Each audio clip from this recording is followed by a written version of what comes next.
You're there. You're there. Oh, you're there. Okay. And they move the chairs around. So is this all right? Marion, yes. Okay, lovely.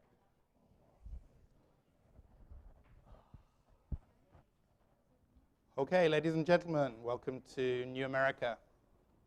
My name's Ian Wallace. I'm the co-director of the Cybersecurity Initiative here at New America. And as you came in, you may well have seen that part of New America's mission is sort of renewing America for the digital age. And there are a few topics as directly relevant to that as the one that we're discussing today. The sort of theme of cybersecurity and training the cybersecurity workforce through apprenticeships and through work-based learning. The cybersecurity workforce has been a central topic of the sort of cybersecurity work that we've done here at New America ever since our initiative was established 3 years ago, in part because of the support for that by our funders at the Hewlett Foundation. And now that we have a partnership with Florida International University, we are very eager to look for innovative ways of bringing together higher education and the business community to do innovative and new and interesting things. In that endeavor, we are very fortunate in the cybersecurity team to count on the partnership of the Center for Education and Skills here at New America, represented by Brent Parton, who I will introduce in more detail shortly, and others at New America who are focused on similar issues. If you haven't done it already, I encourage you to go online and look at the Shift Commission report, looking at the future of work that our colleagues recently completed with Bloomberg. So when we realized it was National Apprenticeship Week and National Cybersecurity Careers Week coming together this week, we felt that we should really pull together an event to have a discussion. In part because I think there is a useful discussion to be had about the utility of work-based learning in this space, the opportunities and indeed the barriers to taking that forward, but also because it's a topic that is more often discussed than actually understood. So putting a little bit of clarity on that could be useful. And we have a particularly good group of panelists to sort of guide us through that. Coming down from the far end, as I mentioned, Brent Parton is the Deputy Director of the Center for Education and Skills here at New America, and is also a relatively recent veteran of the Labor Department, where he's been working many of these issues for several years. And next to him, we have Marion Merritt, who is from the National Initiative for Cybersecurity Education, which is based out of the Department of Commerce, but works across government on cybersecurity, workforce issues, and she is the lead for industry engagement. Nice. And then next to me, I have Debbie Hughes, who is from the Business Higher Education Forum, an organization very much focused at the sort of intersection between education and business. Her name's Jess, and she is the Vice President for Higher Education and Workforce. We were hoping to have, I should say, Margaret Leary from North Virginia Community College. Unfortunately, she called in late last night to say that she is too sick to be here. I hope she is watching online, and I hope she gets well soon. But given the experience that these guys have, I think we'll be able to cover many of the ed issues with the team that we have. We are going to, I'm going to ask a few questions, we're going to have a conversation, and then towards the end we will open it up for questions from the audience and indeed online. For those people who are watching online, feel free to tweet questions through the @NewAmCyber account or the @NewAmericaEd account using the hashtag CyberApprentice. And the team here will be monitoring that, and we'll feed in your questions as appropriate. So just before I start, finally, I'd just like to give a shout out to Laura Bates and Mike Preble at the front here, who are literally the brains behind the cyber workforce work that we do here. So if you're inspired or indeed outraged by anything you hear, feel free to talk to the panelists, but also talk to these guys about how we can take the conversation forward beyond this. So let's get into the issues. Brent, just to sort of level set and also provide some clarity, tell us what apprenticeships are, how they fit into the wider work-based learning sort of suite of opportunities, and how apprenticeships rather are being thought of right now, because in some ways we're seeing a little bit of renaissance. In fact, it's National Apprenticeship Week is significant. Sure. Well, thank you, Ian, for having me on this, and it's been great partnering with you on this work.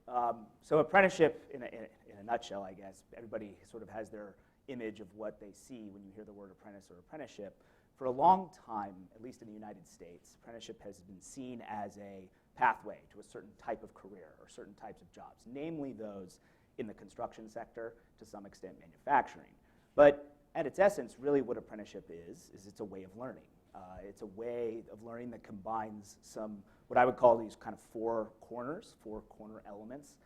It partners on-the-job, structured, mentored, on-the-job training with related instruction, likely in a classroom-based setting, and it pairs those things together. The other two corners relate to what you kind of get out of an apprenticeship. Some type of formal assessment of skills that have been determined and standardized that an employee would need to get the job done, and some type of credential that's portable and valued across the industry as a whole. So those are kind of the basic four corners. Unfortunately, it's a little bit more of a complex thing when you get down to what is an apprenticeship in the United States. We have the registered apprenticeship system. We also have a variety of non-registered apprenticeship programs that follow some general norms. I won't get into a bunch of details of how that relate. If you want to head down that path with us, I'm more than happy to walk down that journey.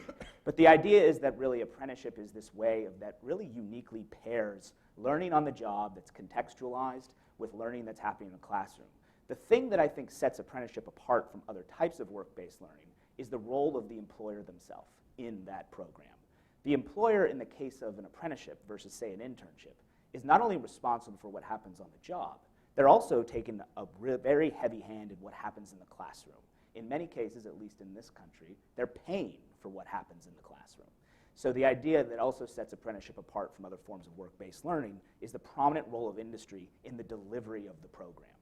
So I think part of what's going on in the United States right now is that there's been this broad-based recognition that apprenticeship does not have to be sort of the lone domain of only a couple of our industry sectors, that it can be applicable as a form of learning across a number of other industries, whether that's healthcare, information technology, and cybersecurity. Advanced manufacturing most recently has been picking up on a lot of the apprenticeship work. These are areas where apprenticeship has the potential to grow. I'd say that there's a couple things driving the motivation for that. One, we hear a lot about the skills gap in this country. Apprenticeship represents, in what I would say, a skills gap compromise, where usually you have employers saying education won't give us the workers we need. You have education institutions say you don't train your workers anymore. Apprenticeship has kind of become this convenient compromise for policymakers to say sort of, well, here's a way that you two can cooperate and deliver something where everybody's getting a little bit more of what they want out of it. I think that the last thing I'd just say is, I think the overall interest today in expanding apprenticeship, which has really started, I'd say, about 3 years ago, 3, 4, 5 years ago, is around solving a couple bigger picture issues too for both industry, who are facing some pretty large challenges, not just around finding skilled workers today, but a more diverse labor market. How do they tap into more diverse talent? An aging workforce. How are they going to backfill these jobs as their workforce continues to age? But also the changing nature of work and the impact of technology. At the end of the day, education institutions will never be able to keep up with the advancement of technology that's happening in the workplace. So how can employers play a much more structured, intensive role in helping workers ensure that they're keeping their skills up to date? The last thing from an education perspective, there's huge equity implications in our country today around the affordability of higher education. as well as the relevance. If you're going to spend the time and resources in higher education, ideally there's an opportunity on the other side for you. So I think that motivation on sort of the supply side of the equation is driving a renewed interest, particularly from policymakers, but also more traditional post-secondary institutions, which will be part of the topic today. So that's a high-level overview. I hope that helps kind of set some of the ground, and we'll go from there. Thank you. Marion, one of the things, sort of building directly on Brent's points, that sort of marks cybersecurity out as a sector is that the government has a direct interest in a quality workforce. And that's recognized by the fact that NICE exists within the Department of Commerce. Could you just tell us a little bit more about sort of what NICE is, what you do, but also how NICE is thinking about sort of work-based learning, apprenticeships as a way into jobs in the sector? Okay, so NICE is the National Initiative for Cybersecurity Education. And despite our name, we really cover the gamut of the cybersecurity workforce issues. And as an organization, we've been around for a couple of years. We have an annual conference that, in fact, some of you may have recently attended in Dayton, where we convene a community of educators and industry and government, everyone who's really invested in resolving the cybersecurity workforce shortage. And of course, as we talk about this shortage, the 0% unemployment, some might say, well, if you get any sort of training in cybersecurity, there must be a job waiting for you. But of course, we know that there's a mismatch in the marketplace at the moment, where young people are coming through perhaps community college programs that are quite rigorous in the centers of academic excellence as a result, and may not find employment as readily as we may hope. We see bias in the hiring market towards those with four-year degrees and advanced degrees. However, when you look at the community of those going for masters and PhDs, the vast majority of them are foreign nationals who may not have the capacity or the ability to receive a security clearance, which is often a necessity for government or government contractor work. So we have a number of issues happening in the marketplace.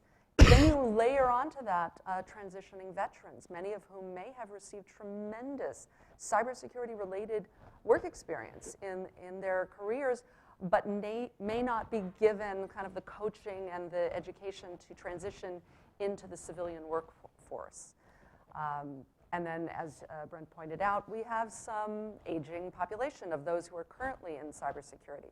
So what NICE is doing in convening this conversation and raising some of these issues, bringing partners together, is hopefully working towards resolving a number of these issues, or at least drawing more attention to them. For those of you in the room who walked in, there was a one-pager out there in the lobby about cybersecurity apprenticeships, but we offer a number of pieces of educational material on this topic, highlighting educational opportunities, highlighting scholarship for service, the Cyber Corps, where young people can get their tuition and expenses reimbursed if they commit to working at the federal, state, local, or tribal governments for a period of time after they graduate. So for those out there who are interested in working with NICE, we have, beyond the annual conference, we meet on a monthly basis, online in a working group. We have regular subgroup meetings on a variety of topics like training and certification, collegiate, workforce, where people of like-minded concern get together and hash through some of these issues. We have monthly webinars. We just recently did one on the topic of those on the autism spectrum, and could they potentially enter into cybersecurity careers. So as you can start to understand, we're really looking at a broad number of opportunities to resolve these issues, and very open to collaboration with others, those in the room and online. And how does apprenticeships fit into that thinking? So apprenticeships, as we all recognize, could be one of the tools in the toolbox. They're not a fast-paced solution, especially if you look at the registered apprenticeship program, 18 to 24 months. They require a great depth of understanding and commitment from the employer population, and they may need a little bit more hand-holding for those who are not yet involved. And it's not a mass production line. We're not talking about hundreds and hundreds of people. One employer may have a few apprentices.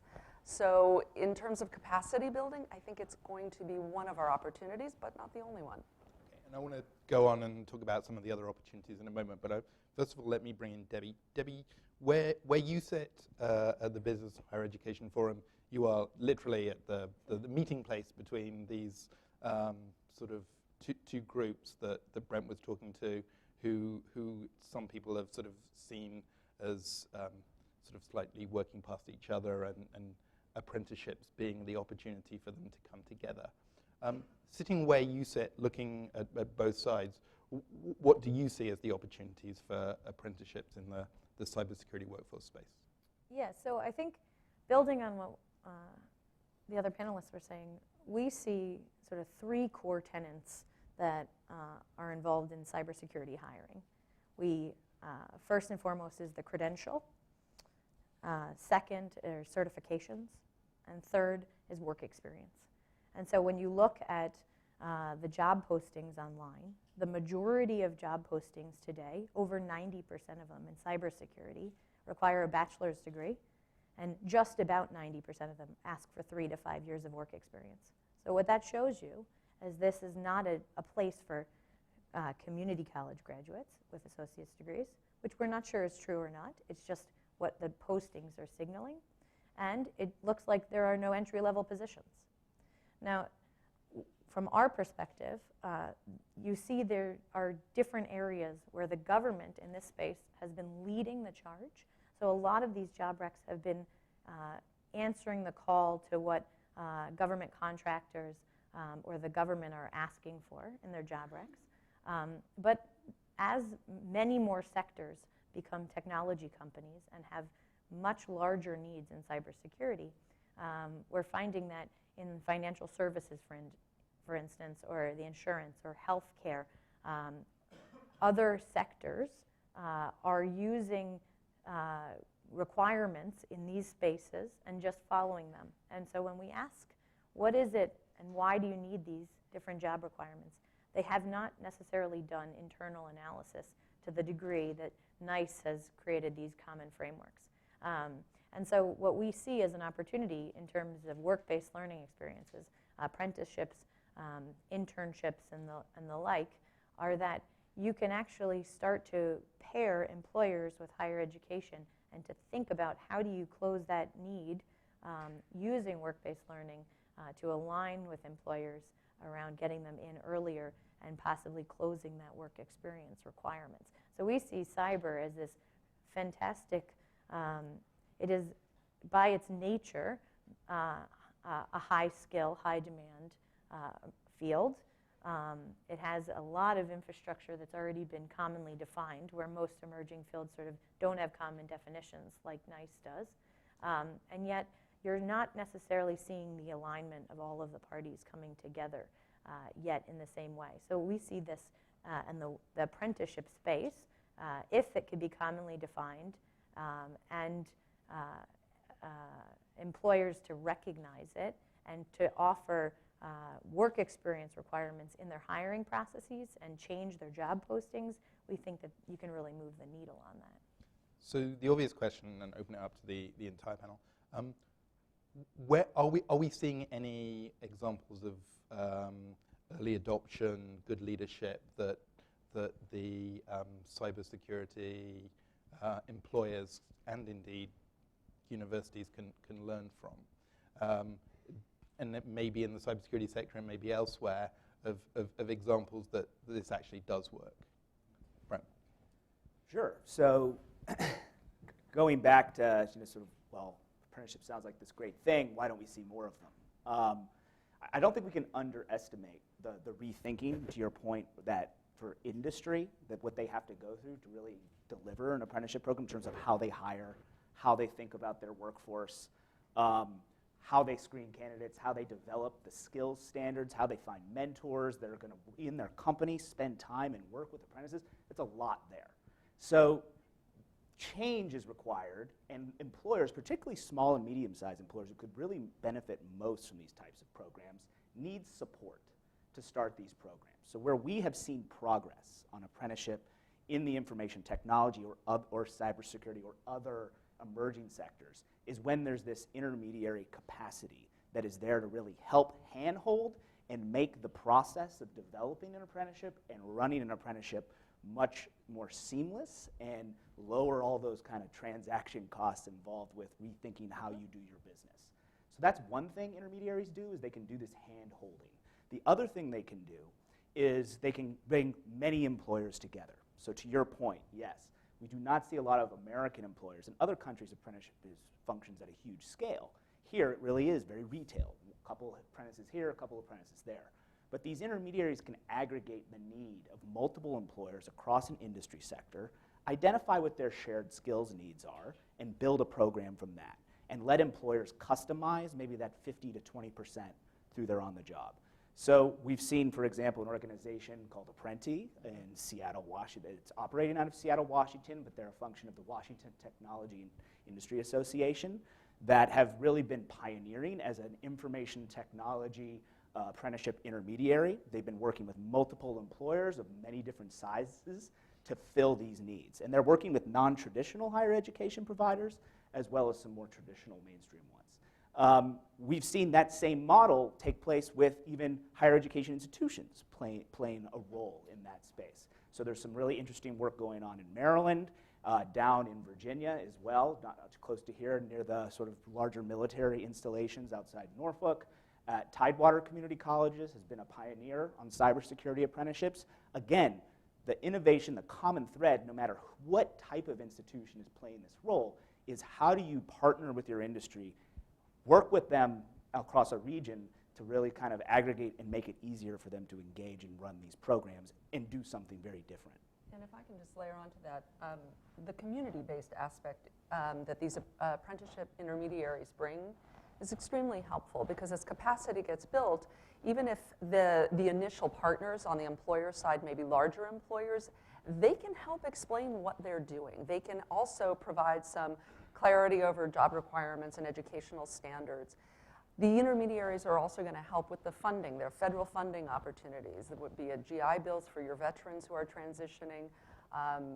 They'll understand what's required in order to qualify, so that that partnership is really beneficial.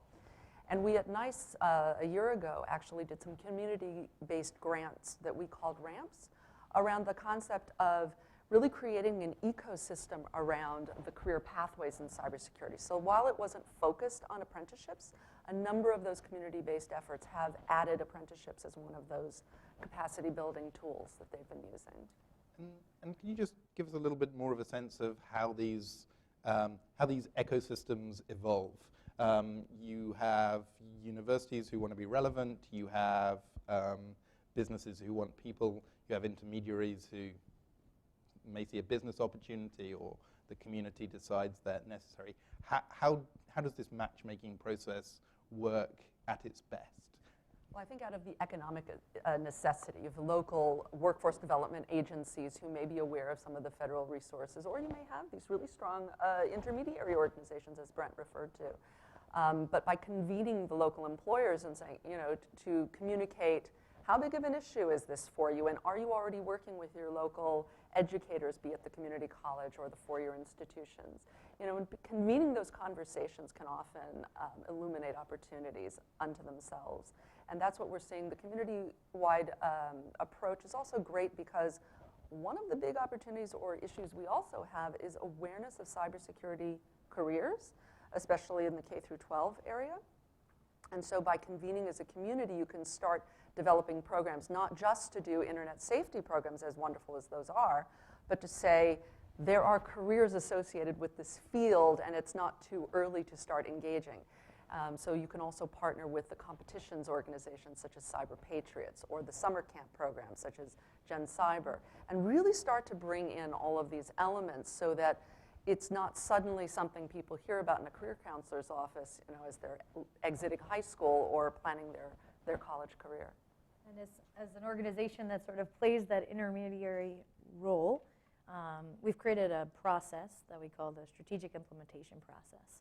And so what we've found is that if you have a intentionality around these types of partnerships with a common goal, so in our process, you start with understanding the labor market in your region. You bring together a group of employers, and what we've found in emerging fields like cybersecurity or data science and analytics or AI or whatever it is.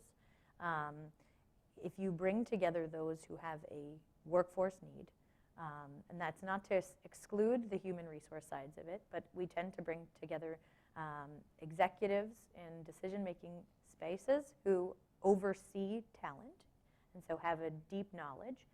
We get them to come together and commonly define their needs of what they're looking for from graduates.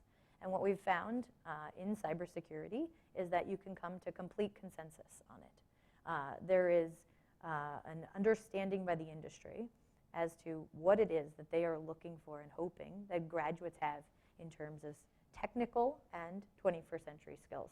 And that they will come together and sit peer-to-peer and sit competitor to competitor because they are looking for graduates to come out with a certain baseline set of skills and then compete with training and things like that on the end. So going through that process is extremely productive and important. It's created communities again, around industry. It's also allowed common voice for sectors and companies. But very importantly, we then have higher ed in our case, because we tend to work with post-secondary institutions. We have them come back and tell you what they're already doing and map what they're doing to what was just asked for. Because there is a misconception that colleges and universities are not doing these things. And most often, they are doing almost entirely what is being asked for, but maybe it's not in a credential or a major or a minor or something that employers can see and recognize. So by having that translational activity, and it's nothing more than convening, getting folks together to commonly define things, having in higher ed then respond, being able to build that common language that they can then come to the table and understand each other, you are able to then build programs and pathways and response and apprenticeship programs and internship programs that meet the needs in a way that otherwise you come to the table with different languages. These processes allow them to create peer-to-peer relationships. And what I've found is that at the end of the day, there's an individual at a company whose job it is to find talent and who is passionate about working with higher ed or education to build their talent pipeline because they have a need. And you have folks at higher ed, 2- and 4-year institutions who are passionate about working with industry so that their graduates have places. They don't necessarily find each other unless you go through these processes. Finding those is very important. That being true, is it just a question of time, or is there a sort of scalability issue that you and your organization can't be everywhere? Which leads to the question, is there a sort of policy fix that can take that approach and make it easier for more people to have those conversations? Well, certainly, given what what you heard, these frameworks which provided commonly defined definitions, which don't tend to be the case in all sectors, having industry validation of those and using them in their hiring practices, definitely being done in the contractor space, I think, in the professional services. Outside of that, it's starting, but there's work to be done. And then programs like the Centers for Academic Excellence. There's no overarching accreditation body in cybersecurity programs. CAE, which is run through the National Security Agency and DHS, has become sort of the good housekeeping seal of approval for education programs. And so those types of outside validation where you understand what industry needs, can respond, have a good housekeeping seal of approval, and then very importantly, and this is the part that I think we need the most work on in this space, is to come full circle with employers, bring HR into the conversation with executives, and then rewrite job postings and include recognition and hiring in these spaces. We've helped build up many new internships in cybersecurity, and what you find is these students in these programs, these employers have come to the table, they've said everything they want, higher ed has responded, you have graduates, you have freshmen who have been told by executives, come to my company, every one of you will get an internship. And so all those freshmen put in their resumes to the normal recruiting pipeline, and they get told by HR, we don't hire We don't hire freshman interns. Come back to us in 3 years, right? So unless you come full circle to be able to recognize this type of talent, it's sort of a missing link at the end, and that's probably an area that all of us could work better on doing. I want to come back to accreditation, but Brent, you So wanted to. just I totally agree from a policy standpoint. One thing is helping ensure wheels aren't getting reinvented, and there's standards and there's an idea. And I totally agree. I think cybersecurity is probably much more well positioned to do that, given sort of all the work NICE has done than a lot of these other emerging sectors. But the other kind of two things from a policy standpoint, because I think you're touching on something that's very, it's clear, but it's frustrating about scale for apprenticeship, which is this is seems very localized and like partnerships coming together. How do you make people work together? The truth is you can't, but from a policy standpoint, what you can do is create an environment where there are incentives for them to come to the table. So, so we have to look at, from one hand, how do we think of apprenticeship and other forms of work-based learning, quite frankly, as more of a mainstream responsibility or a thing of interest for higher education institutions or post-secondary institutions more broadly, to show that this matters for your mission, you can get paid for it, this is important work, so how do you incent them to come to the table? And then sort of on the industry side, the incentives, you hear a lot about tax credits, but I'm not going to go into, so I have mixed feelings about that, but the other side of it is, how do you incent employers to cooperate and pool resources and work with higher education institutions? And that's another interesting policy frontier. The last thing is put flexible resources on the ground for the intermediaries that are incented to pull them together and yank them by the collar and say, we can do something about this. And there have been some federal funds, albeit minuscule ones, to support new intermediary capacity. There's something called the Chance Act that's been introduced that talks specifically about cybersecurity and information technology intermediaries. So that seems to be another area where policymakers can act. Look, I spent 18 years in industry, and I'm relatively new to government. There's a selfish need here. I mean, every employer that is complaining they can't find the people they need, they have a vested reason to want to play in this area. And the benefits to them in terms of, you're going to get talent that is trained exactly the way you need them. And you're going to acquire great employee loyalty in an industry where people job hop every 18 months. I mean, there's so many positive factors for the employers to participate in apprenticeship programs that I just feel like we're at the edge of a good precipice where, we're going to pick up some momentum here as more awareness builds in the employer pools, as employers start looking at each other as competitors in the apprenticeship space. You don't want to be last on this. You want to be first. And I'll say that just so much has been done at the federal level, and the community has been guided by the federal level, but you're starting to see states. Every conversation you have, the governor wants to be the cyber state. Yep. Maryland, the cyber state. Virginia, the cyber state. Fill in the blank, the cyber state. So you're seeing governors and their chief technology officers or their secretaries of technology take a very prominent leadership role, being asked by the state to create incentives for aligning 2- and 4-year programs, to getting them CAE certified, to giving incentives for apprenticeships. So there is a lot of momentum going from retail to sort of platform. I think at the state level, to have governors take a leadership role in building off of what's happened at NICE, not reinventing the wheel, but sort of planting their own flag and becoming the cyber state.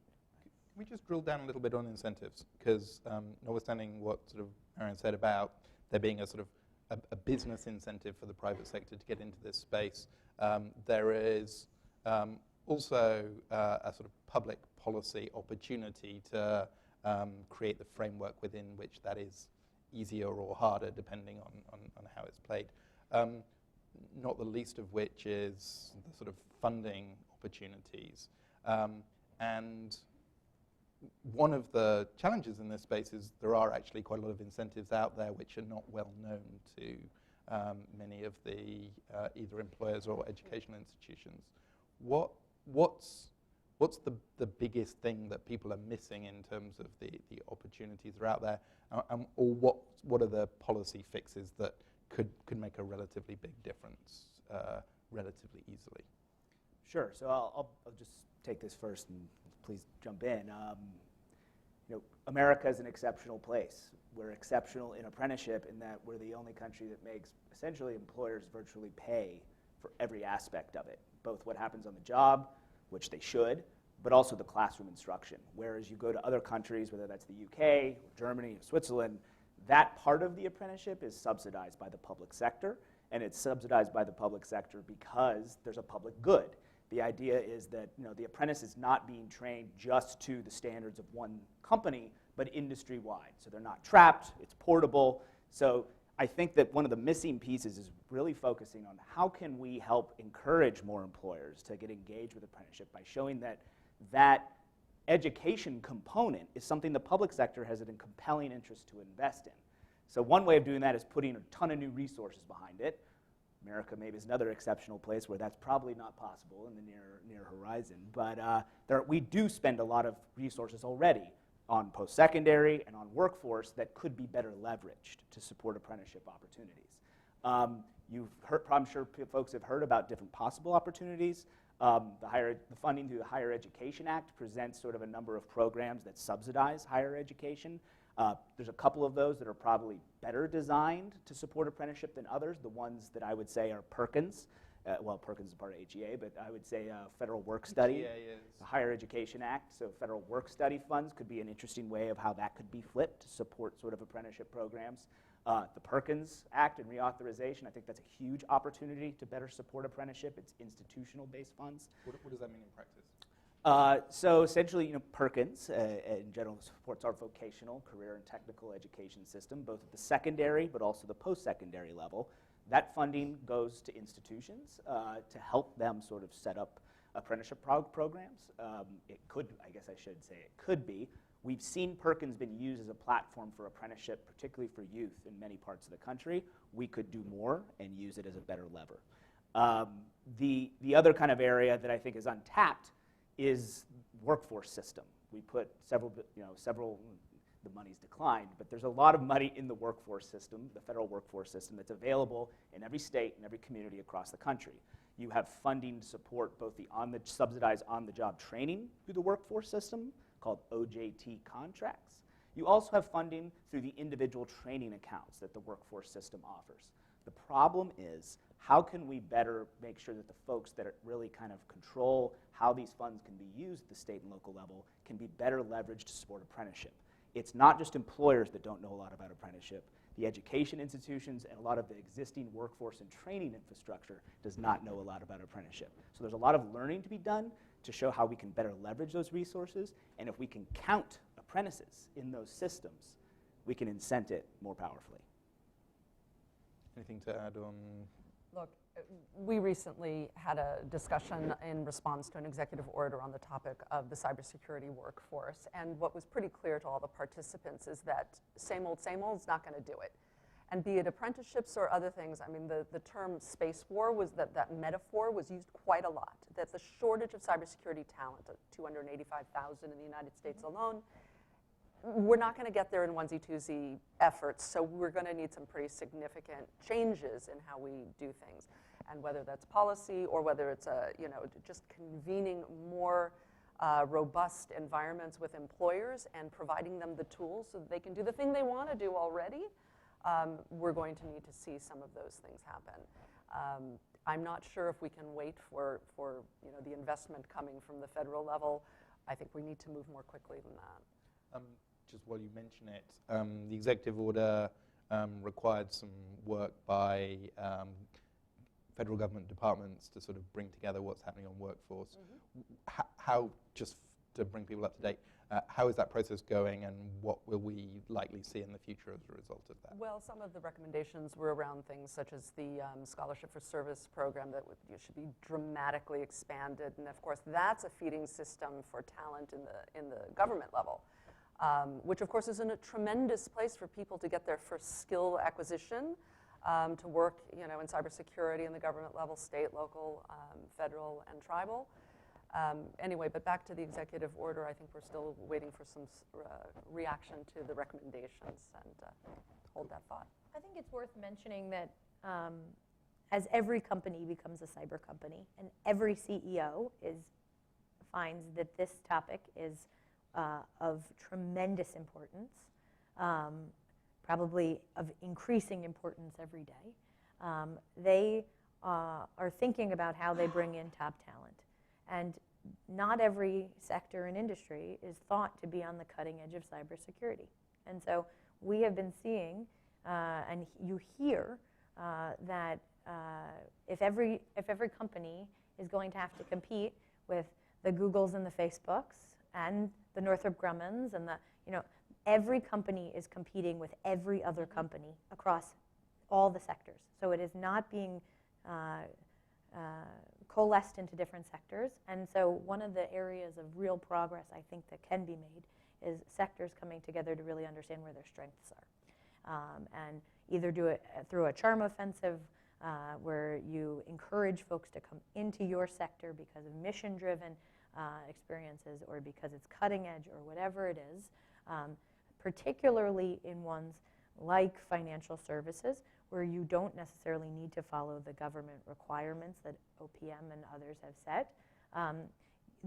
This idea of work-based learning and apprenticeships can create a farm team, for lack of a better way of explaining it, that you create relationships and can directly hire and compete in a way that you could sidestep having to go on the open market and compete across every company in the United States. And so I think a big, having sectors come together, understand their strengths, and really think about how they can build the talent pipeline through work-based learning earlier is something that could have very large gains.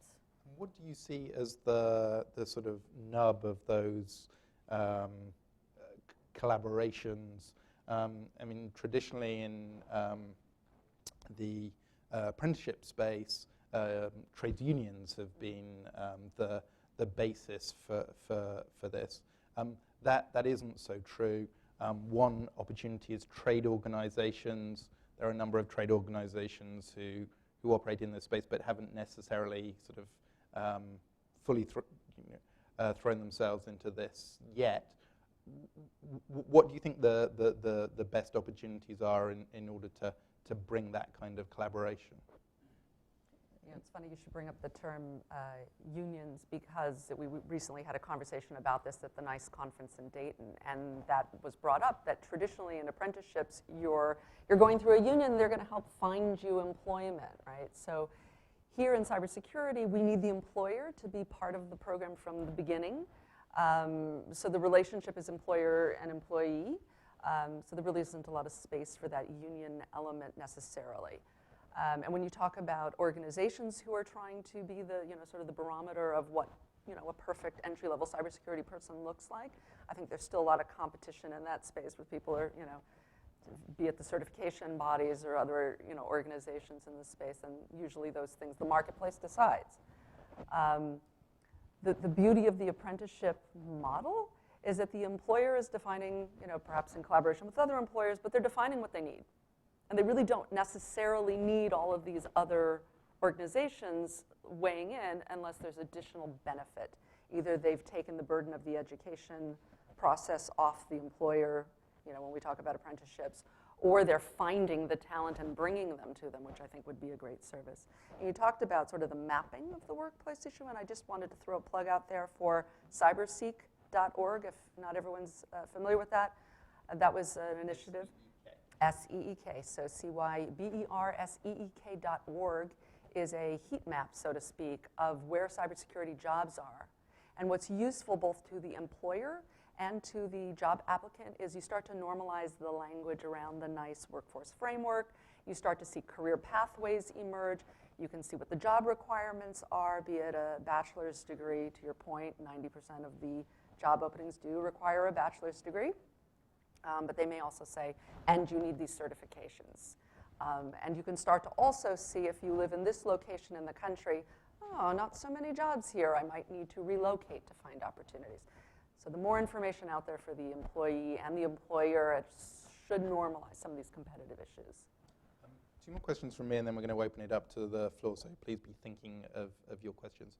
The first one, you mentioned accreditations, and Debbie actually earlier mentioned this sort of the accreditation trap, the fact that in this space, many employers at least think what they need is people who have certifications which themselves require on-the-job training. So in order to get a job, you need to have an accreditation. In order to get that accreditation, you need to have a job, and that obviously makes it hard to enter the sector.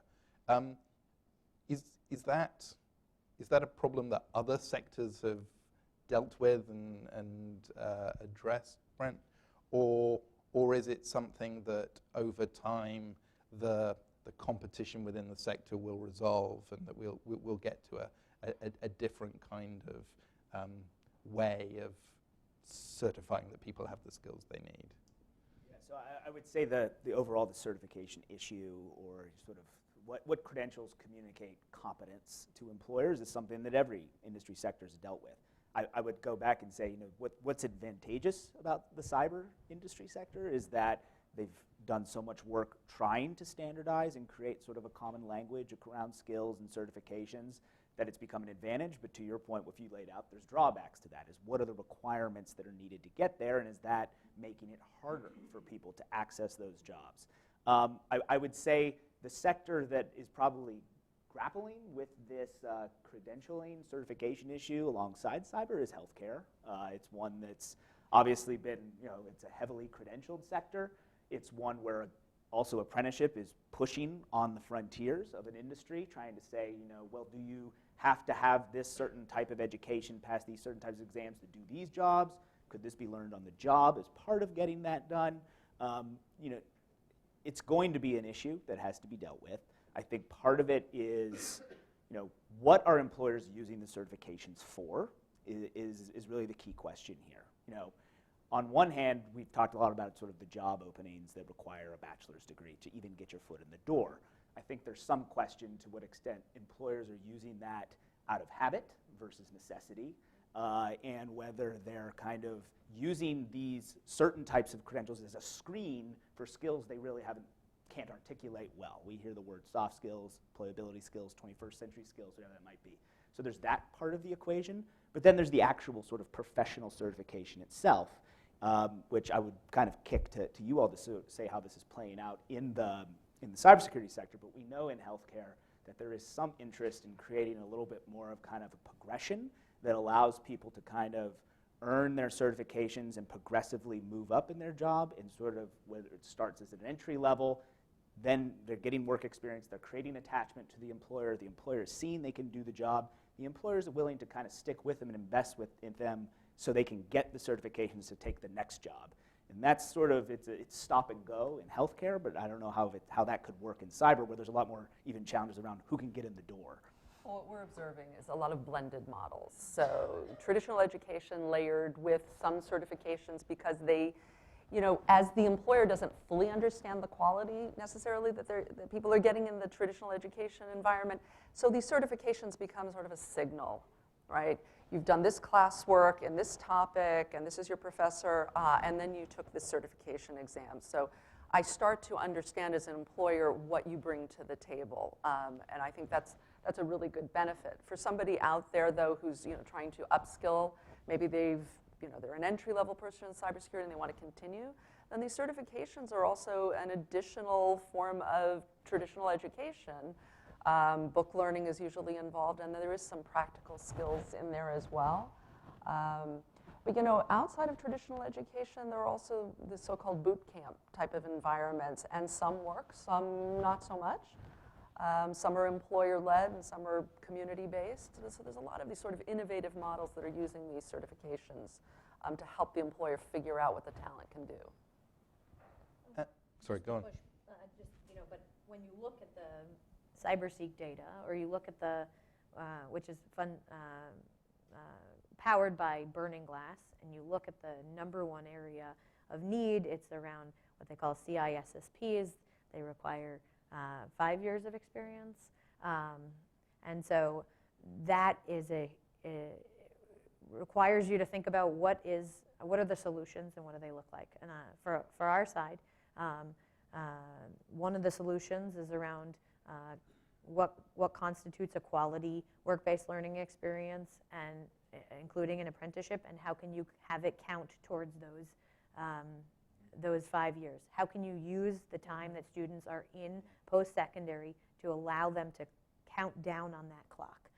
Second is around creating entry-level or pathway jobs that also count and constitute closing that clock. So you may not enter into a cybersecurity job, you may enter into a network or an IT job, but that needs to be able to count towards the CISSPs and allow for a very clearly articulated pathway for somebody to get from point A to point B. Now that those pathways exist, but they haven't been necessarily very clearly defined for somebody to understand where they can go, where they can get to, and how we can sort of look at that CISSP number, which is one of the sort of clear indicators of what people think of as a skills gap, and drill into it to think about how can you use work-based learning, how can you change credentials, and then how can you change probably some of those employers who don't really need it but are using it as a proxy. So we sort of think there are 3 different things you can do with the certifications, not necessarily get rid of all of them, but think about solutions for closing that. One of my favorite statistics, which is from NICE's website, is I think if you look at the Burning Glass data from 2015, the number of jobs requiring a CISSP qualification is pretty close to the number of people who've ever been awarded that qualification, which sort of speaks to the underlying problem. But I also, and I think I'm right in saying that one of the challenges in bringing together educational institutions and the sort of accrediting bodies is that those educational institutions are often under quite a lot of pressure to graduate people within a certain period of time in order to meet state or sort of national statistics. A, is that correct? And B, is the scope at the sort of state level, at national level, to address that in a way that prevents what is obviously meant as a good thing getting in the way of exactly the sort of approach that Debbie was talking about? I would just say, to start real quick, yes, they are under that pressure. That at the same time, there's not a lot of compelling evidence that we're delivering on where we want to be on that goal right now. So even while that sort of expectation, I guess, and pressure's been created, still we have just over 50% of college-going students graduated within 6 years. So I mean, that's just a baseline fact out there that even if we want to move higher and we want to continue to make progress on that, there's scope for trying new things and innovation. The other kind of side of that is that the only outcome we should be caring about? I mean, people are spending time and resources to get into these institutions, to come out. What are they getting on the other side? And how can certifications, as well as sort of infusing more of the industry work-based learning experiences, not only help people engaged and get them to get over the line because they're seeing where their learning is going, but they'll have an opportunity on the other side. And I think that's sort of when we think more about not just completion, but also what are the labor market outcomes of people coming outside of these institutions, that would help kind of shift the conversation. Final question from me before we open it up. One of the things we've spent some time focused on here at New America is looking at sort of state and local cybersecurity, but that has also led us into looking at the roles of small and medium enterprises sort of operating often within states and cities. How do we make it easy for those smaller organizations to benefit, not just from apprenticeships, but sort of work-based learning? And it seems fairly clear that big organizations who have the resources can properly train their workforce. Is there an opportunity to make it easier for small and medium enterprises to play in this space? Boot camps may be an answer. Well, apprenticeships is the perfect model because inherent in apprenticeships is the mentoring role. I mean, you must have a dedicated mentoring relationship, be it within the organization, it could be at the intermediary, but ideally there's somebody with the skills that you're trying to map towards. And in that sense, large organization, small organization, you still need that dedicated individual. And hopefully they're getting some coaching and some development as well out of it. So in that sense, apprenticeships is a perfect way for the smaller employers to really play a key role here. So this is a tee-up shot, but If you're a small employer and this is something that you think you would like to take forward, where is the place to go for some guidance on how to sort of set something like that up? We don't have a Department of Labor person here. Part of the problem to some extent, but I will say this, so there is so this is part of, now we're getting to the crux of sort of what are you going to learn about? There is a registered apprenticeship system. It exists in all 50 states. 25 states run their own apprenticeship systems, so to speak, in partnership with the Department of Labor. They have representatives at the state, most likely also at the local level, to get in touch with. For the 25 states that work with the federal government, there are representatives, again, in every state to help work with this. That said, if we want to get apprenticeship to a new level, these are the few people that are out there with the $30 million budget that they're operating off is not going to sort of be a universal resource. Yeah. So I think we really need, this is the principal challenge. How do we continue to build awareness, pull more people under the tent?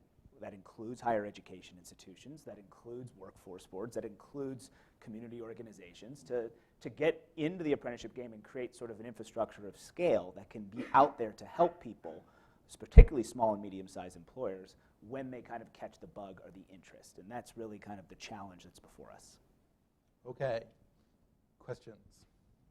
We have a microphone, and so for the benefit of the people online, if you could just wait till the microphone gets to you. And then if you could say who you are and any affiliation you have. Hi, my name is Crystal Thrower. I am the apprenticeship consultant for the Commonwealth of Virginia, which we're the cyber state. You are the cyber state. Governor McAuliffe did an incentive package that he specifically, it was for doing cybersecurity apprenticeships. We actually had Dr. Leary assist us in writing our work processes in regards to that, where you were talking about the training and the assessments. The question is, I moved from my questions, I'm sorry. How, I never really heard you talk about the credential. You talked about the national credential in the four corners, but at the back end of it, you guys talked about the registered apprenticeship. But to get the credential, you never kind of talked about how to get the credential. And then the second thing is, how do you believe we, meaning since we have an incentive program, how can we get more employers involved? Because we've kind of tried some avenues, but I'm just trying to figure out what would work best, since there are employers here too, maybe. When you say credential, you're meaning the National Apprenticeship Certification. For registered. The Commonwealth has their own journeyman card. It's a credential. He talked about the four corners, and he talked about the national credential that goes from state to state. We issue that because we are one of the 25 states that actually run our own apprenticeship program, but it's governed by, overseen, I should say, by the federal program. You didn't mention how you go about receiving that national credential. So if you do a registered apprenticeship program, you're going to engage with someone at the state or federal level, depending on where you are. And what you're going to do is go through the registration process, which is essentially developing a program. What that really means is defining the skills that needed to be built, how long it's going to take. There's certain requirements around sort of baseline hours that are spent training on the job, baseline hours that are spent training in a class or being educated in a classroom.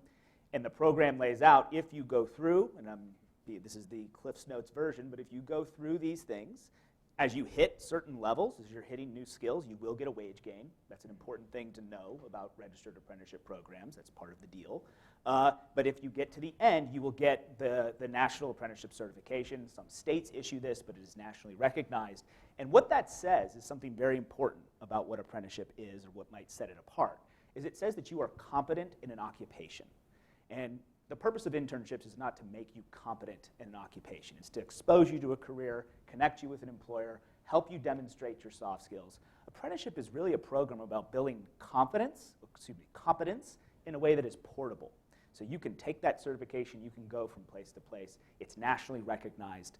It helps bring I'm sure that folks have different views on this, but it certainly helps bring order to what can be somewhat of a busy and confusing credentialing space, particularly when it comes to how do we recognize the time people put into high-quality work-based learning. Does that answer your question? That's the one. And the second question? Was how do you feel, and I don't know if there are employers here, we have the incentive program. How do you, we have an incentive, but a lot of employers in the cybersecurity community aren't taking advantage of it. How do you suppose we approach them? Because we try, but it's not the right method. I don't know if that's something you're able to. Well, one question I would have is, of those who are currently participating, if you look at the types of roles that they've identified as appropriate for the kind of cybersecurity apprenticeship, I might look at other job openings from employers in the area that are similar and say, we have this program to develop these skills. Would you be interested? And bring them together with a partner who's already doing it, so they can start to understand what it takes, the requirements internally and externally, and that might be a way of growing it. But you'd also develop that peer-to-peer partnership that I think could really help some people overcome their concerns. I would also, given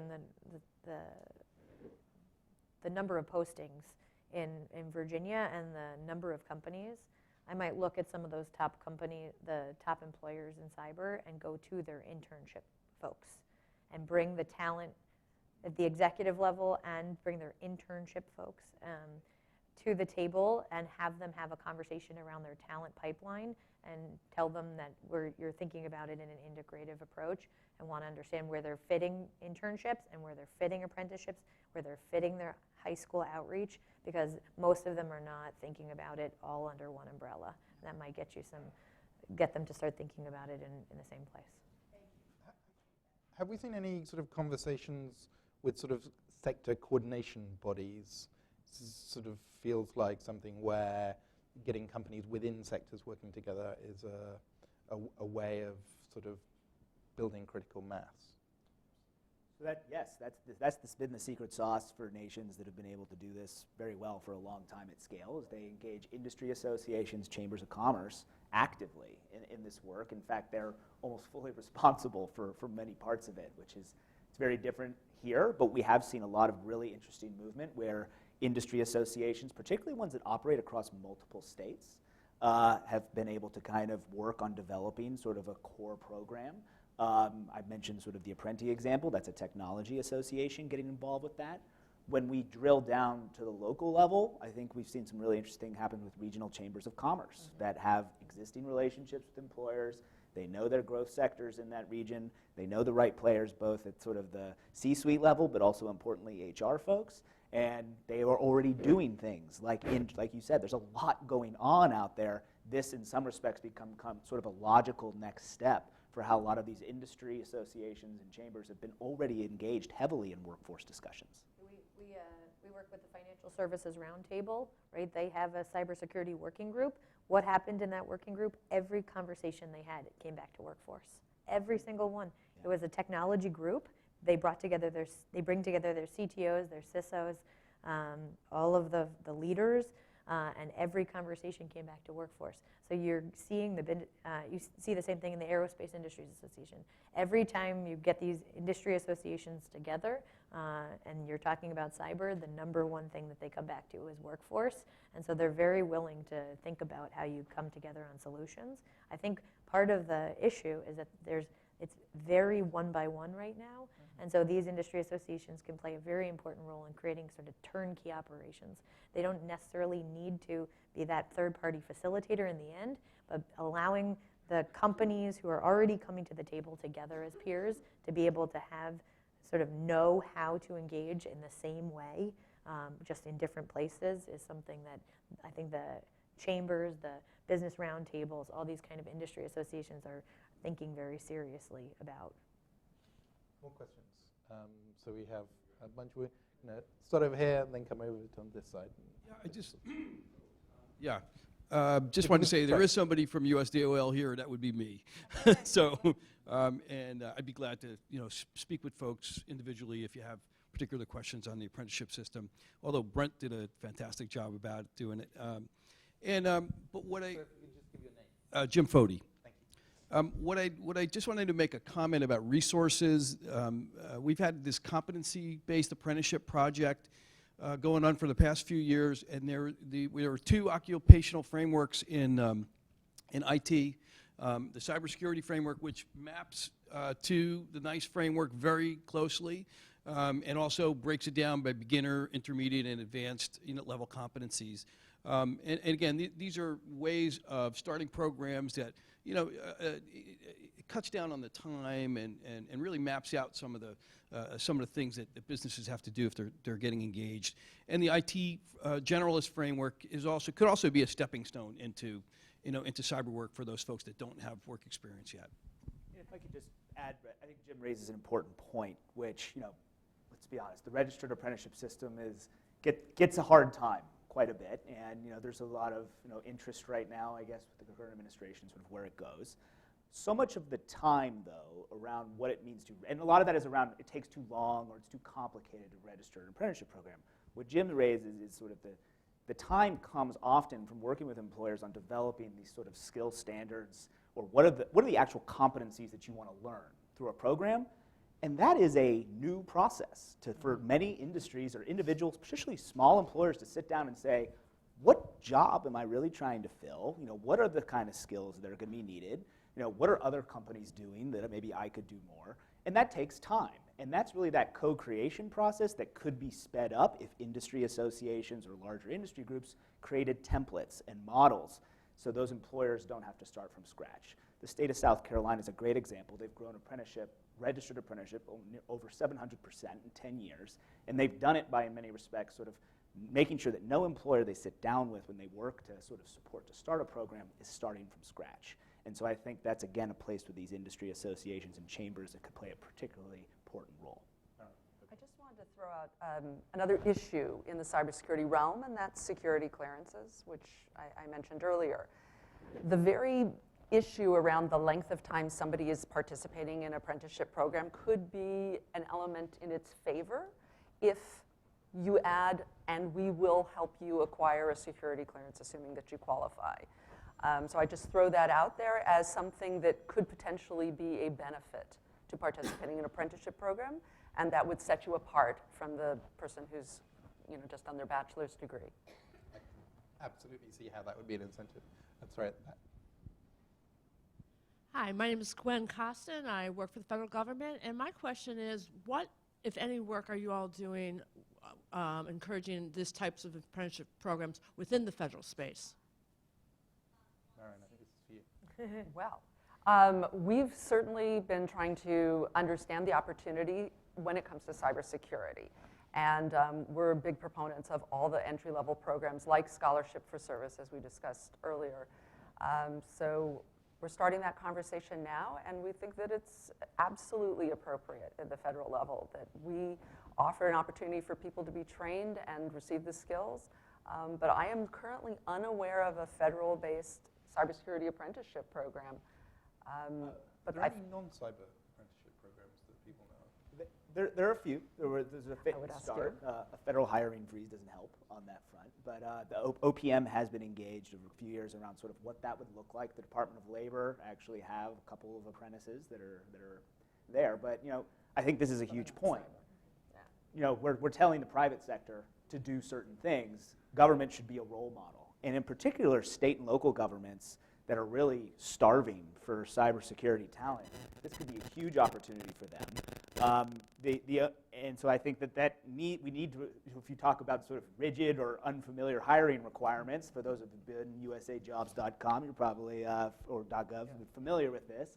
How can we really unpack our workforce? There's a huge demographic need in the public sector. There's a huge diversity need in the public sector. So how can we use apprenticeship as a tool and really role model? I don't know if you also talking just about sort of transitioning service members too, and how to sort of get them engaged with earning the civilian side certifications prior to separation. So there's been a lot of interesting work over the past few years with something called the Skill Bridge program to try to put education and training institutions on base before someone transitions.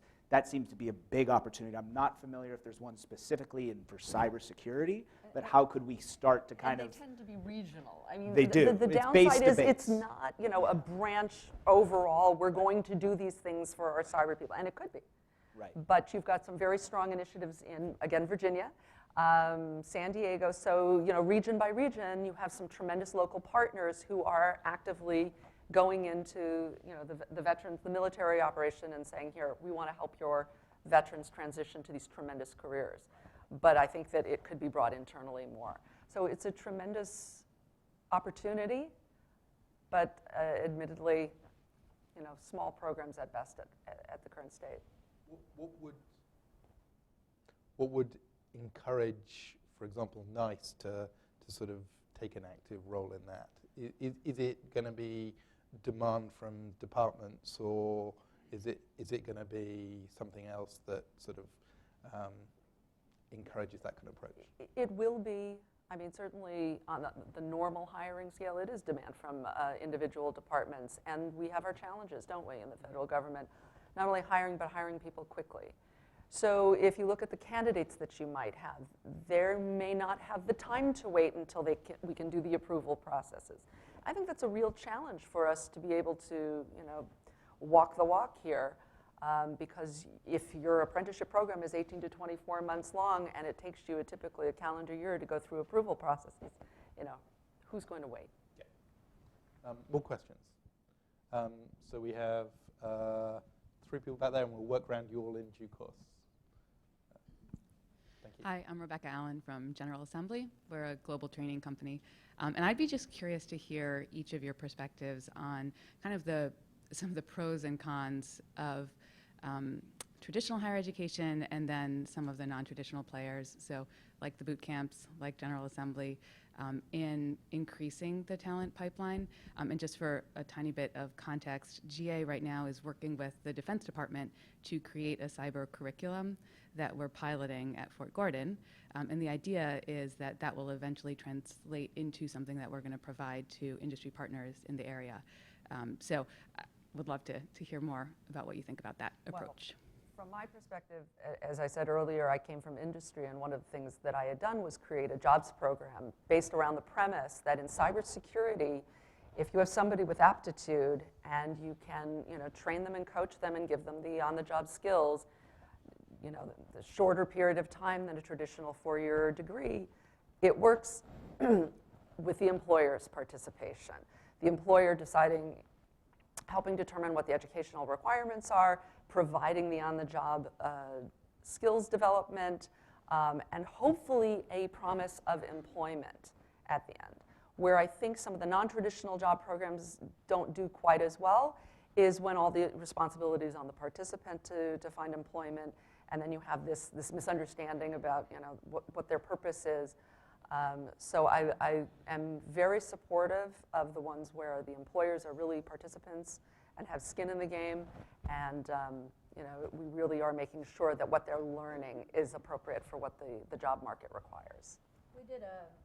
We did a survey recently of CIOs and CISOs and this community of executives, and found that as much as they are caring about cybersecurity, and it was a cybersecurity survey, these same individuals are highly preoccupied with emerging fields and skills for the future and an adaptable workforce. And so I think what's very interesting in that comment is that these same individuals are thinking about jobs of today and these large numbers of job postings and fields that they can't fill today, but they are also tasked in their companies with thinking about their future workforce at exactly the same time, in thinking if I can't fill it today, I'm only going to exacerbate the problems of tomorrow. So we've been really challenging companies to bring teams of folks within HR and within these spaces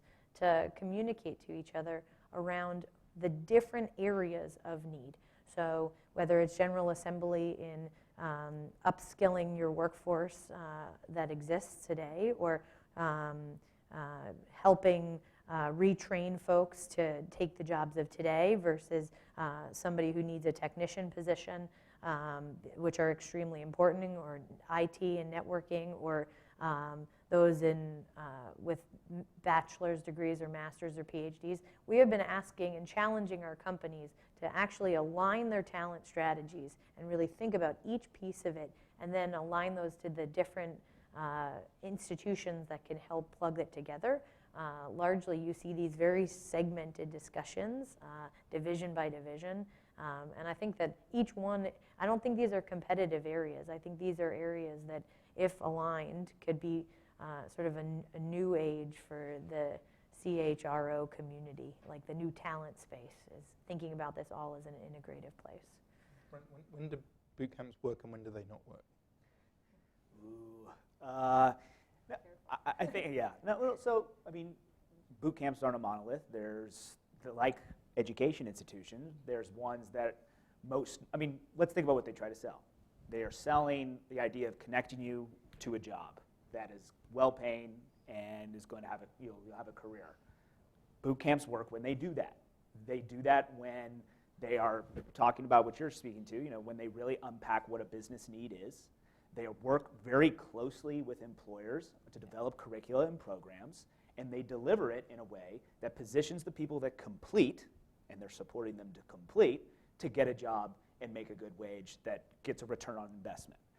Boot camps don't work when people pay a lot of money, they spend time doing education and training, and they get nothing out of it on the other side. And so at the end of the day, I think that for those organizations that start with business need and have truly authentic relationships with industry, the boot camp is a powerful model to open up doors. I think that there's some discussion right now about how do we ensure that sort of boot camps, they're very good at filling needs. A lot of the folks that are engaged with them have bachelor's degrees already. How can we create more equitable opportunities and create sort of pathways for folks that are traditionally underrepresented in these jobs? I think that's the question and the problem that boot camps, a lot of them are trying to grapple with, but that's the one that we'll have to look for also going ahead. In order to keep us on time, there are two questions at the back, so we're going to take both those two questions together, if we may. Sure, Matt with Nepris. We conduct classrooms with professionals and companies to show students what careers are like, industries like, et cetera, all virtually through video chat though, so there's no travel or anything. What's your plan for scaling apprenticeships to rural communities that have no industry at all locally in their area? Sir. I'm Kostas Torregas from the George Washington University. I'm an educator. I wanted to channel Margaret Leary just a little bit because I work with her in the National Cyber Watch Center.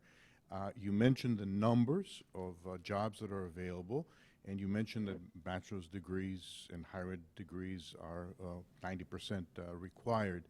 Coming from a higher ed institution that does grant bachelor's and master's degrees, I'd like to take issue with that. And first of all, NICE has done a great job with the framework, and the more I think that industry begins to use the framework, we'll discover that the majority of cybersecurity jobs do not need that bachelor's degree or master's degree. And so therefore the educational experience has to be focused towards the HR folks, the CHICOs, the OMBs, and the OPMs that begin to write the requests for proposals, that hire people, and that industry hires too. I think Margaret would have taken exception to accepting the bachelor's degree as a requirement from the educational community. We came here to talk about apprenticeships, but I think the role of community colleges has to be spoken and focused much more tightly, and we do that through the National Cyber Watch Center, where we have an apprenticeship and an internship program development now. So essentially three questions, I think, to do very quickly. Firstly, how do we get better job requirements? Secondly, I think there is a question, are bachelor's degrees important for later career, or are there the need to get a bachelor's degree overstated? And then the first question, what scope is there for some online or non sort of physical presence when we're talking about apprenticeships and sort of wider work-based learning. Pick anyone you like. I'll go with the rural one, and then you always want to start with the second one. Sure. So this is a dilemma. You know, at the end of the day, you can't have more apprenticeship without an employer willing to hire an apprentice. That's what sets it apart again. The apprentice is an employee. So what do you do when there's not sort of localized demand to even sort of start these types of programs? One thing I'd say is apprenticeship, to be relevant, has to follow the nature of work. We see opportunities in rural areas to participate more in online, sort of the online economy and digital economy. Healthcare IT and coding has become sort of a distance-based job. We've seen Kaiser Permanente out in California has a registered apprenticeship program in medical coding that's really excited, and it is a completely virtual apprenticeship program. These people work from home, they work from where they are on their computers. That does not mean you can't create an apprenticeship opportunity out of it. If the work itself is online, then the on-the-job training, to some extent, is online. They take some things where they bring people in to talk about sort of what's going on in the workplace. They see their supervisors. But much of the OJT hours are actually spent online, and they created modules to do that. Learning is already online to some large extent. So the classroom-based portion can also be executed that way. So virtual apprenticeships are a real possibility. There's not a ton of them right now. I think it'll take some sort of pressing frontiers to make it work. But as long as apprenticeship is following the job and following where the jobs go, there's a huge opportunity there. The last thing I'd just say from a rural standpoint, too, is apprenticeship being thought of sort of a way to just meet initial skills gaps is one way of looking at it, but another way is sort of as a component of an economic development strategy. And so we see states and governors and mayors saying, how can we design sort of a ready-made apprenticeship infrastructure so when we are attracting business or attracting companies to come invest in our region, we can have a solution that's ready-made to get there. So I think tighter integration with economic development initiatives is also going to be a big part of how we link apprenticeship to rural areas. I've gone too long, but I want to say this too. We're doing a lot of work on youth apprenticeship. We spent the past year looking at youth apprenticeship programs across the country. And those are really starting with students still in high school. I was shocked to find that the majority of those programs are happening in ex-urban, nearly rural types of communities. There's something about employers in rural areas and how they work with their local education institutions that's just different than urban areas, that's actually quite conducive to apprenticeship if there can be supports to get it done. So to say that apprenticeship is not something that's relevant for rural communities, I think the reality is opposite. There's exciting work going on in Colorado where they're piloting both in Denver as well as in the West Range area of the state as well. And it's actually been a picker quick up in the rural area because the employers, they know the educators, they want to do something good in their community, they want to keep the young people there is the most important thing, and apprenticeship's a tool for doing that.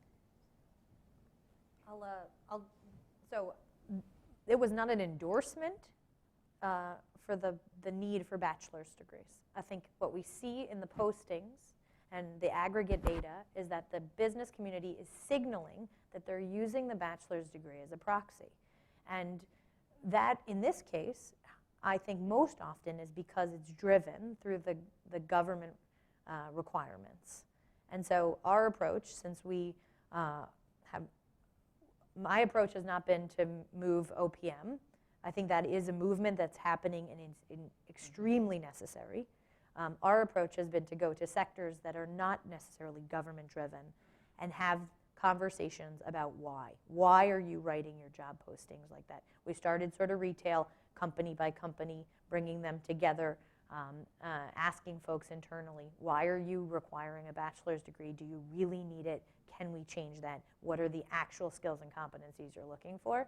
We've now moved that out to sector roundtables and industry associations, but our approach is exactly what you're saying, which is business is signaling that the bachelor's degree has tremendous currency and that it's not necessarily true that it needs to be, but unless they start changing that is sort of the message that keeps resonating. And so we've been on the ground trying to change that, so it's not an endorsement. And let me just add, what is cybersecurity? A 10-year-old industry. We're all hungry for information, and hopefully the more we identify these issues. 5 years ago, were we complaining about the fact that everyone was asking for a bachelor's degree? I don't think we knew what a big concern it was and what a barrier to entry it was for so many people. We're starting to become increasingly aware, similarly, of the security clearance preventing so many employers from getting the talent they want at the pace that they need. So the more we can shine light on some of these concerns, hopefully we can address them. And to your point, by convening people and raising the issue, I mean, one of the things I like to ask people, be they the hiring manager or the HR person, is who put that requirement in there? The answer is often, but we always put that in there. No one's asked. So like for the financial service sector, because I've been doing work with them, so that's why I'm quoting them.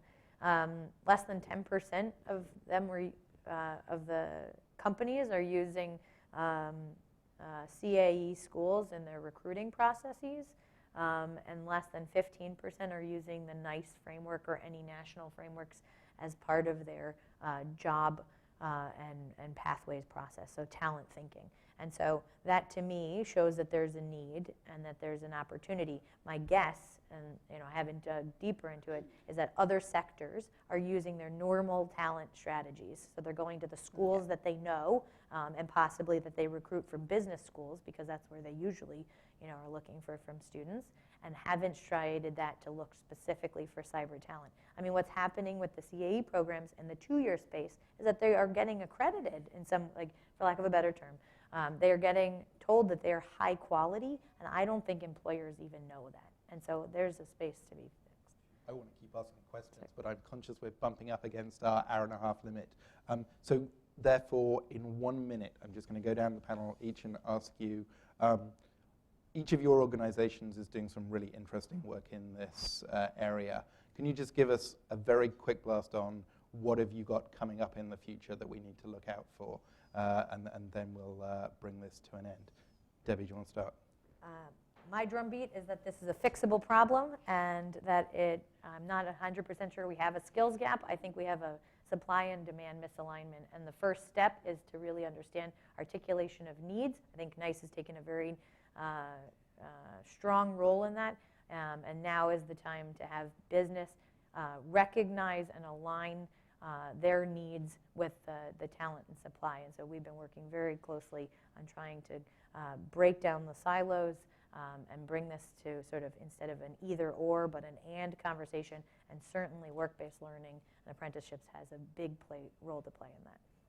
And for NICE, the banner that I carry is really to get more industry involvement in this discussion, because I think the education communities and at the federal level, I think there's already been a lot of really great work done.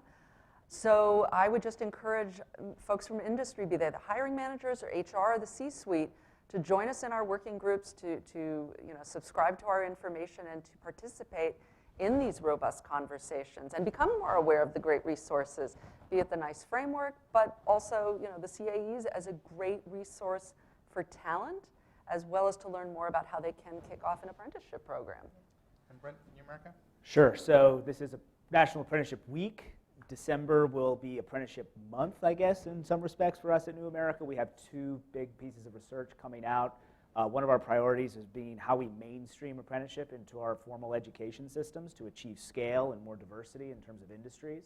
So we have, in December 6th, we'll be up here again, releasing some work we've been doing on higher education and apprenticeship integration, looking at issues around financing, accreditation, program design, et cetera. So that'll be first. And then after that, we've been, as I mentioned earlier, we've been doing a lot of work in the youth apprenticeship space. So how do you build a more seamless pipeline between high school and apprenticeship opportunities that really function as kind of early college dual enrollment programs where students can start participating in apprenticeship, earning post-secondary education credit, earning credentials prior to graduation from high school. So the following week, we'll be having another event here on December 14th to talk about that work and some of the case studies we've done and how states are approaching this from scale.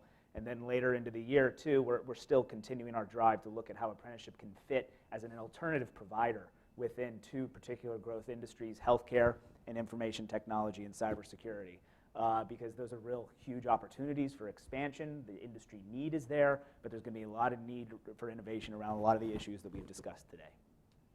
Thank you very much. On the Cybersecurity Guide with Laura Bate and others, we're going to be looking at how cybersecurity can be both an exemplar and a beneficiary of some of the discussions that we've been having here. Plenty to keep discussing. Please catch these folk as the panel ends. But for now, thank you very much to Brent Parton, Marion Merritt, and Debbie Hughes.